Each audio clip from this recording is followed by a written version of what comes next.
going live on YouTube.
Hello and welcome to Deccan Herald's coverage of the 5 states that went to the polls in February and March. Do follow us for our live coverage on DeccanHerald.com. We are here to analyze the early trends of these polls, and I have with me Sanjay Pandey from Lucknow, Gautam Dheer from Punjab, and Shumir Kormakar from Guwahati. They've covered extensively elections in Uttar Pradesh, Punjab, and Manipur.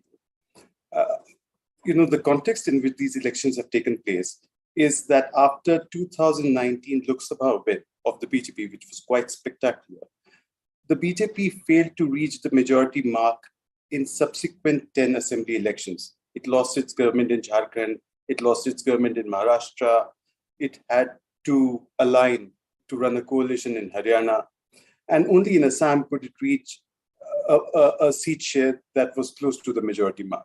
So for the BJP to retain all these 4 states and are scoring a massive or heading towards a massive victory in Punjab is quite interesting. Also for the upcoming presidential polls in July and the Rajya Sabha numbers. I'll come to you, Sanjay. Did you perceive this kind of a massive win for the BJP? Because if you look at 2017 and 2019 vote shares, BJP was 39.2% in 2017, increased to nearly 50% in 2019 Lok Sabha. But then it faced a lot of criticism, thanks to farmers' protests, unemployment, inflation, problems of stray cattle. So what do you think went right for the BJP? Well, it is... still the counting is still going on, and since the results have not been declared officially, so we cannot conclusively comment on the results at this time. It however appears that BJP is going to form a government in this state. Of course, the ground reality, when we had been covering the state and different parts of especially the Western UP, where the Kisan Andolan, the farmers' agitation, it had started, and there was a perception that the Jat community had turned against the BJP, which had supported in the last elections. And also, there appeared to be a consolidation of Jat and Muslim voters in favor of the Samajwadi Party, which had allied with the Rashtriya Lokdal. So the perception was that the SP-led Gathbandhan, the alliance, would do very, very well in the Western region. It doesn't seem to be happening right now, because BJP is leading on a number of seats in Muzaffarnagar, in Meerut, in Baghpat, in Shamli. So it appears that the consolidation has not worked for the SP-led Gathbandhan, and maybe it is because of the consolidation of the non-Jat and non-Muslim voters in favor of the BJP in that particular area. Coming to the central UP region again, it seems that the Muslim factor doesn't seem to have worked for the Samajwadi Party in that region also. And also, of course, the results are still coming. We are only getting the trends, but overall, it appears that there was groundswell of support in favor of Akhilesh Yadav, which was manifested and it was evident in the large crowds turning out in his meetings. But somehow BJP has been able to, with its very strong organizational ability and the groundwork that their booth level workers have done. I think that BJP is reaping the benefit of those things. But still, the SP-led Gathbandhan, which is leading on around 120 seats. So it seems that they have, of course, improved their tally by 2.5 times. But then, and BJP's tally seems to have come down from 325 to 265. So BJP is losing about 60 odd seats at present. So it seems that BJP may get a comfortable majority, somewhere around 250 plus seats. But then it definitely is a good victory. It's going to be a good victory for BJP, given the circumstances that there was a resentment against the party following the alleged corona mismanagement, the rising prices, and the stray cattle menace. So I think it's the key factors which may have gone in favor of the BJP in Uttar Pradesh could be that it is able to keep its hold intact on the non-Yadav OBC voters, and of course there may be some division in the Muslim votes because of Owaisi factor and BSP, which has not won seats, but it may have divided the Muslim votes and worked to the advantage of the BJP. Gautam, since at least September or December 2020, Punjab hit the headlines across India because of farmers' protest. People had their own perception about how it'll play out politically, that it might benefit a particular party. Now, do you see a linkage between AAP's performance? But as Sanjay pointed out, we should hold our horses, not declare the results before they are declared officially. But it seems that AAP is leading and right now has a very good, respectable vote share of over 40%. Did you perceive this kind of a massive change? Gautam, you need to unmute yourself.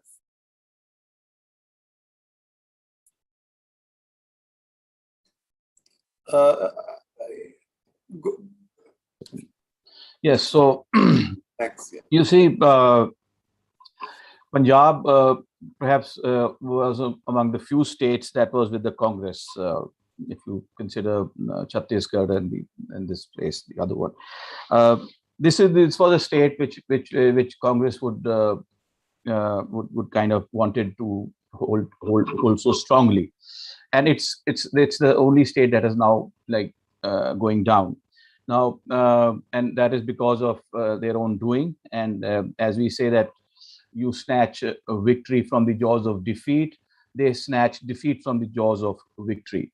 Now, coming back to the issue of Aam Aadmi Party groundswell, definitely when we were traveling across length and breadth of Punjab, there was a clear edge that Punjab Aam Aadmi Party was facing, and we have been writing all through in DH columns.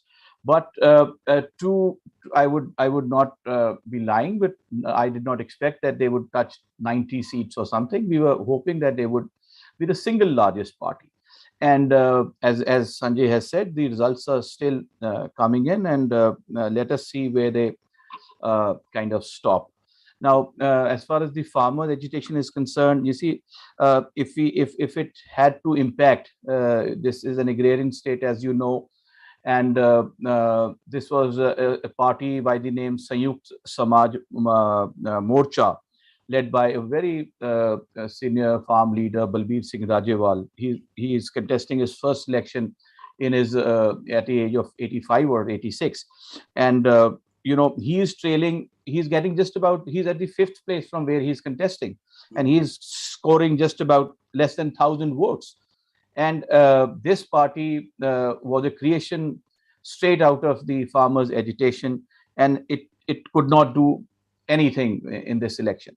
So you see, the Punjab, all these farmers, barring the Bharatiya Janata Party, all parties, whether it was the Congress or the Aam Aadmi Party or the Akali Dal, they had shown tremendous support for the farmers' resolute protest that was they were at the borders of national capital.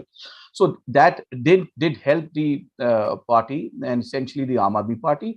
The SAD, the Akali Dal, could not gain much out of the farmers' agitation, because if you know, Harsimran Kaur, who was an Akali leader, she was a part of Modi's cabinet when these three laws were being were approved by the cabinet, and eventually they kind of severed ties with the BJP. It's long allies for 23 years, owing to the protest over the farm laws. But it was too late and too little, and it was more of a damage control exercise. So much of the votes of the agrarian Punjab, as we say, were likely to be split between the Aam Aadmi Party and the Congress. So, and since there was a yearning for change, it seems that those votes have perhaps been going to the kitty of the Aam Aadmi Party. Thank you. Shumir, Manipur, last time around, the Congress was the single largest party, but BJP managed to form the government, aligned with smaller parties, regional parties. Now, in the run-up to elections, it severed ties, or the regional parties fell out. However, it still is doing well. It seemingly is doing well in Manipur, or that's what the trends suggest. Could you help us understand what's happening in Manipur? Yes, so the initial trends, what we are getting seems to be going the way BJP wanted. So BJP already leading in 25 seats. So, in 2017 also, BJP, although they formed a government, that was a coalition government. So this time what BJP wanted is, to have form the government with the absolute majority. From the during the campaigning this time, so BJP's focus was slightly different compared to 2017. As you know, this identity politics, plays a very vital role in the Northeast. In 2017, BJP focused on the identity issues, but this time their campaign was slightly different. Although these opposition parties, the Congress and BJP's allies also, NPP, NPA, and even JDU, they focus on the Armed Forces Special Powers Act mainly. But BJP did not talk about the Armed Forces Special Powers Act or any other issues related to identity politics. This time their focus was on peace and development.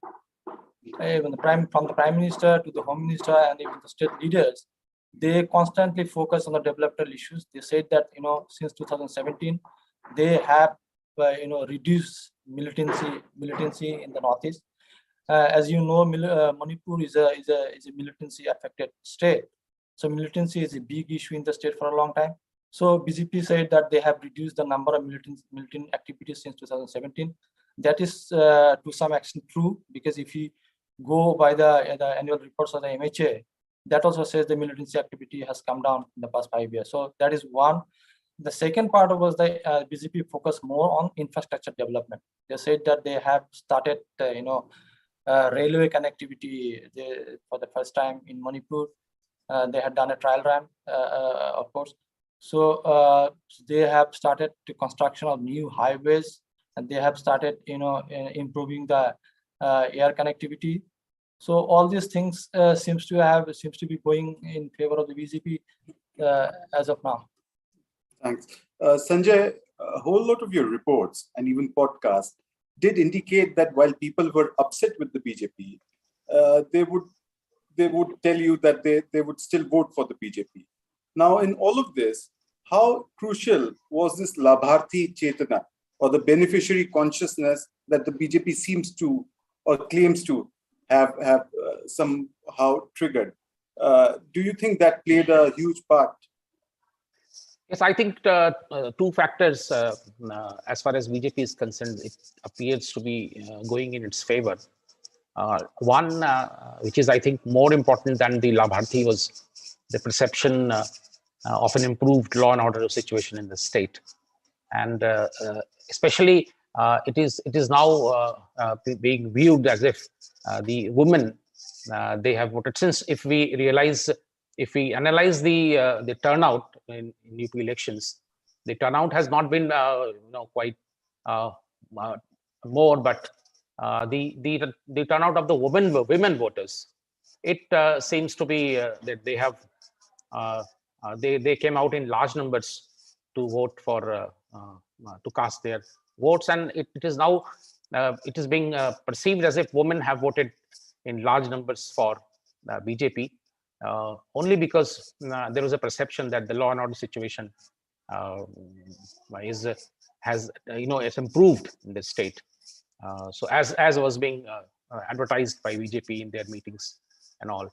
And the second factor, of course, as you said, the Labharthi, the BJP government, it has been showcasing its scheme of a free ration for the people in the village areas, and it appears that this Labharthi section, they seem to have voted for BJP irrespective of their caste. So it's quite possible that the Dalits may also have voted for the BJP.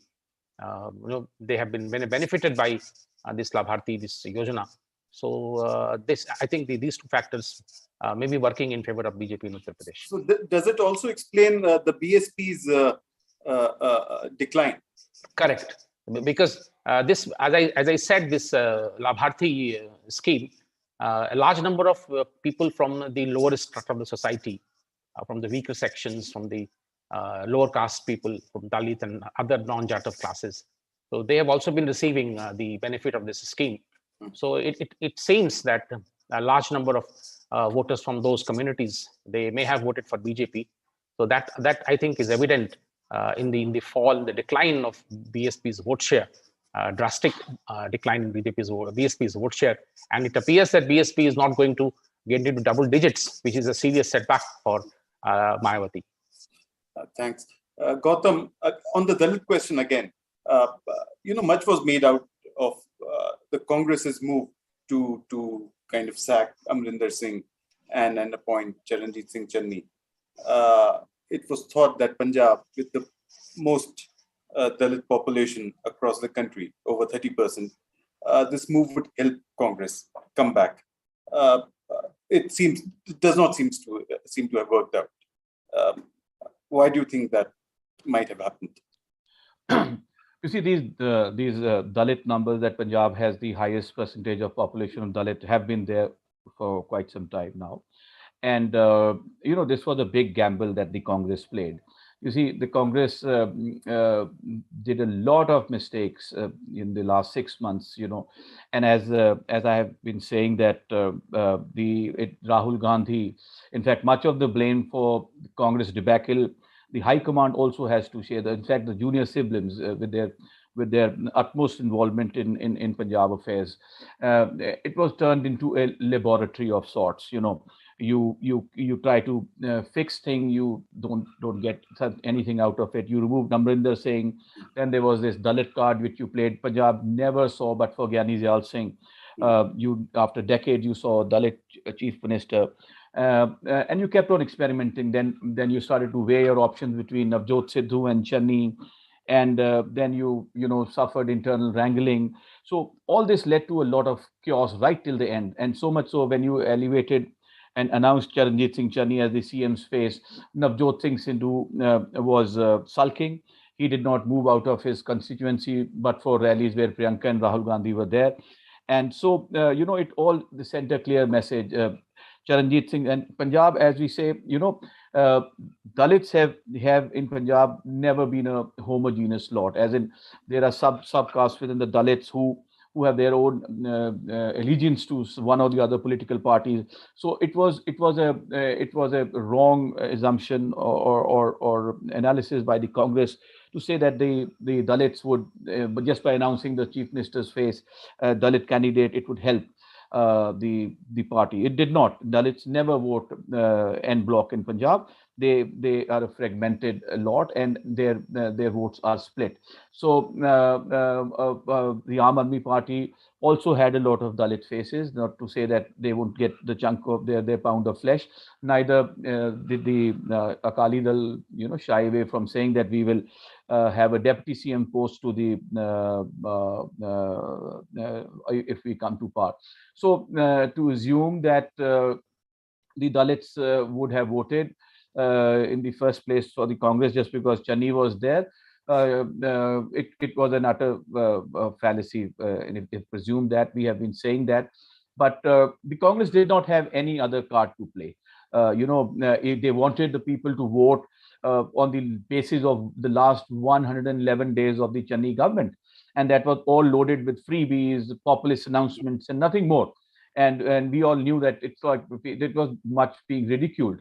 And you wanted the people to expunge 4.5 years of rule. And I mean, it was as in like defeating the trust of the people. So, and as I said, the yearning for the change was so palpable when we would travel. And it's not that there was no welfare schemes or development that took place. I mean, there were these two very sensitive issues with Punjab leaderships, successive governments, whether it's the Akali Dal or the Congress, they have not been able to address. So every house, every second, the drugs are so freely available across Punjab. And the issue of sacrilege, it's so emotive. And both, whether it was the Akali Dal or which perhaps bore the blemish of sacrilege, and the Congress in its last 5 years did nothing to really bring the perpetrators to justice. The drug issues remain so unaddressed in Punjab. So people would have. I mean, it was not a normal. Way that the electorate looked at this election. So they wanted these two issues to be addressed on priority. It was not happening for the last 7.5 years. And so they thought, let's give a chance to the Aam Aadmi Party, which even last time in the last election showed some sizable footprints in Punjab. Thanks. Shumir, while the BJP is doing well, the Congress decline, how would it be perceived not just in Manipur, but across the Northeast, where regional parties are again getting stronger and in a sense displacing the Congress somewhat? Do you think that's a trend that might consolidate? Do you think Trinamool Congress might find more confidence in venturing into the Northeast? How do you see the situation panning out if the BJP were to win a comfortable win? Yes, there is that possibility, because if we in Manipur, if we look at NPP, National People's Party, their numbers have is better this time. The trend so far we are getting, NPP is leading in 11 seats. In 2017 they got only 4 seats. NPF also, they are also leading in 6 seats. They got 4 last time. So in Manipur, yes, these two regional parties they are rising, whereas the Congress is coming down. Remember, in 2017, Congress emerged as the single largest party. They had won 28 seats out of 60. They got 28. They emerged as the single largest party, but they could not form the government. So there could be 2-3 reasons. In Manipur, if we talk about Manipur, yesterday I was talking to one Congress leader in Manipur. He was blaming the high command and the Congress high command in straight away, because he was saying, this time the Congress high command neglected Manipur in the campaigning. Only only Rahul Gandhi came once, and except Mr. Jairam Ramesh, no other big leaders came.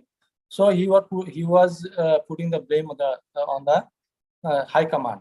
But if we talk about the ground reality, Congress in Manipur this time struggle to focus on issues. They didn't have a strong reason to attack BJP, because BJP was focusing on developmental issues, and one of the biggest achievement of BJP government was that in 2019 BJP fulfilled the long demand of inner line permit. Remember, under this inner line permit, people from outside used to take a travel permit. So that was a big demand in Manipur. In this inland permit is there now in Nagaland, Mizoram, and Arunachal Pradesh. So there was a long demand for ILP in Manipur. So BJP fulfilled that demand. After that, the hesitation against the Citizenship Amendment Act in 2019.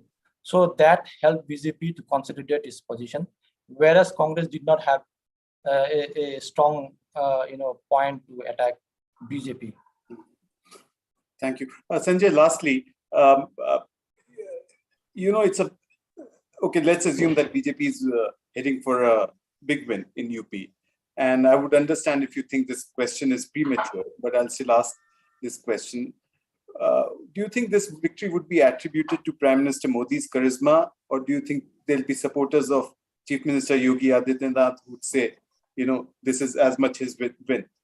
I asked this question in the context that there have been reports that there was some friction between the center and the state leadership. I think the BJP would definitely try to attribute its win, which is of course very important in the sense that it is after 1985 that any government will be repeating itself in Uttar Pradesh. So by that parlance, I think Yogi Adityanath should be given credit. But BJP has already been saying, especially what we saw in the last leg of where Yogi Adityanath was completely neglected by the BJP, and he did not accompany Prime Minister in any of the election meetings in Purvanchal specific. Whereas Yogi being, his home turf is Gorakhpur, which is in Purvanchal. So he should have been ideally part of all BJP meetings in that region, but it didn't happen. Absent from Varanasi, where Prime Minister stayed put for about 2 days, 3 days rather. So it seems that there is a conscious, attempt within the BJP to cut the wings of Adityanath, who many of his supporters may have been nurturing dreams that he may emerge as a competitor to Narendra Modi in 2024 elections if he is able to come to power again in Uttar Pradesh. So that was that there is a conscious effort, and one very significant pointer to this election is that Adityanath has been holed up in his mutt, Gorakhnath mutt, for the last about 4 days. He hasn't ventured out, and so it seems that he is definitely has an apprehension that there may be an attempt to cut his wings. And I wouldn't be surprised if there are voices within the BJP not to repeat Adityanath as the chief minister. In case the BJP's tally comes down to below 250, there may be other candidates, contenders emerging from within the BJP. Gautam, to you too. Aam Aadmi Party's Lok Sabha presence has been thanks to Punjab, not to Delhi. Both in 2014 and 2019. Now, what does it do to AAP and its leadership? Since Punjab sends 13 seats and Delhi sends 7 seats, while Aam Aadmi Party might be ruling Delhi, its chances of Lok Sabha presence from Delhi are not as much as from Punjab. What might it do to AAP's leadership? Question. Unmute yourself. You see, as they say, the army is as good as its generals. I would clearly, of course, they will all claim it as a team effort. I would say much of it is only because of Bhagwant Mann. He was the face of the party, despite Arvind Kejriwal not wanting him. He was looking for more other faces, and he, then he, once he could not find, he had to go in for a Jat Sikh face. Now, I'll come back to the Lok Sabha part, but one has to see that the Aam Aadmi Party, ran a very well-oiled campaign this time. It did not do any mistakes as in the past in 2017 when they tripped. You see, since they knew that the politically dominant or significant community in Punjab is the Jat Sikhs, who have but for 2 chief ministers out of 17, all have been Jat Sikhs in Punjab. So Bhagwant Mann is a Jat Sikh. So they had the Dalit card also with them, with Harpal Chima with being the party president, and the leader of opposition, and Bhagwant Mann as a Jat Sikh. So so it worked both ways for them. So there was a lot of counter polarization of the Jat Sikhs in support of the Aam Aadmi Party, especially in the Malwa belt, which has a pro-left lineage, I would say, because a lot of agitations have taken place. Right, there's a lot of support for the farmers in Malwa region. Now, Punjab is the only place which gave Aam Aadmi Party its first 4 MLAs, despite the confusion in the party after winning 4 seats in the Lok Sabha way back in 2014. All MPs left the party, but for Bhagwant Mann. And in the 2019 election, only Bhagwant Mann was the one who proved his worth. So much of it is credited to Bhagwant Mann. I don't think the party can walk away with the credit. No, as you say, Punjab is the only state where Modi's wave, the juggernaut of Modi, has stopped. There's no way that he has been able to dent this state. And it was traditionally a Akali Dal, Congress Akali Dal, taking turns to form a government.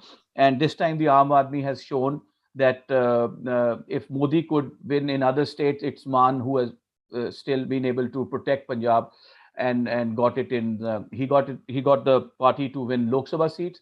He's got the party to win assembly seats.